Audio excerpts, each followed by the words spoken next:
going back to Webster Tarpley, you're trying to make a point there, Webster, as we slammed into that satellite-initiated break. Well, just look what's going on. The program of the U.S. and the British for all these countries is partition, balkanization, getting back to a crazy quilt instead of a unified national state. Brzezinski writes about this all the time. He writes about microstates and mini-states and how you need microstates and mini-states to safeguard human dignity. And, of course, it also happens that the microstates and mini-states are so small, so impotent, so squabbling, so wretched that they couldn't stand up against J.P. Morgan or ExxonMobil or Halliburton or Blackwater. Czechoslovakia was divided into two parts, right after the fall of the Warsaw Pact. Yugoslavia divided into 5 parts. Iraq divided into 3 parts, maybe 2 parts now and another part coming. The plan for Iran is to divide it into 6 parts. The plan for Pakistan into 5 parts. Sudan into 2 parts. And on and on and on. Some people come forward and say, secessionism in the United States? I don't think so, because that's exactly the program of the Council on Foreign Relations. Microstates and mini-states in the U.S. or North America would be just what the bankers ordered. Webster, I'm going to let you speak on this, but I want to be clear.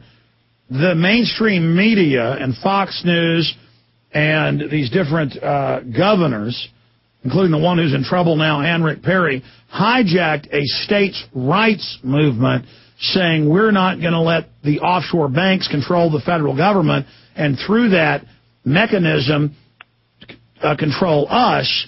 We're going to have the states redeclare the Bill of Rights and Constitution for the Republic. Then the media, in a split, miscast the movement as secession to the left and balkanization, which it wasn't, and to the right said, oh, yes, it's good, we do want to secede, and now they have Glenn Beck and others pushing for physical secession. So I agree. Right. I'm not for secession. I'm for the states, like they said no to the Patriot Act, saying, no, we're going to keep the Republic in place and reconvene the federal government if it becomes a complete vassal of offshore banks. But, no, I agree with you. There's been an attempt, somewhat successful, to miscast or change the casting of this movement that I and others have been pushing into pure secession, not declaration of the Republic rights.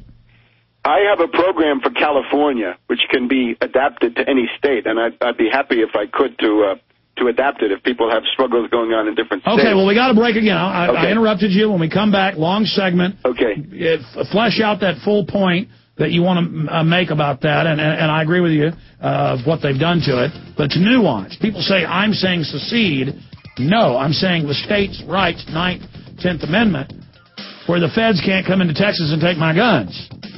Or they can't come in and say the feds own all the water supply of the U.S., and use that to triple prices. Because the bankers can balkanize to get control of you, or they can use a strong central government to do it, as you know, Webster. So I'm trying to head off both the paths by balancing the powers of the states against the Fed. All right, 8 minutes into the third hour. Your phone call's coming up at 1-800-259-9231. I'm Alex Jones, your host. We're here live Monday through Friday from 11 a.m. to 3 p.m. Central Standard Time. That's 12 noon to 4 p.m. Eastern.